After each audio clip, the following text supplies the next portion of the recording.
Hello everyone, it has been a long time since I have posted on my podcast and my YouTube.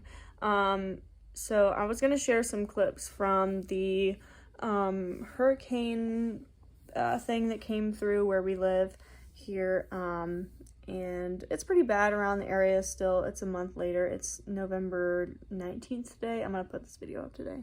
But I just have some video clips that I wanted to show you guys, and mostly like, you know, friends, family, who haven't seen our property, but it is a lot better now, but there's still stuff everywhere. So yeah, it's been a long time since I posted a video. So enjoy these clips of a bunch of trees, and also you might notice that my studio stuff is in here, so that gives you a little hint on what happened. So also, if you guys want to help us rebuild the studio, which you'll see here in a minute, or my parents' Airbnb stuff, there is a link that I will pop in the description and also up here in the corner as I'm mentioning this. Feel free to support us if you feel led to. We would greatly appreciate it.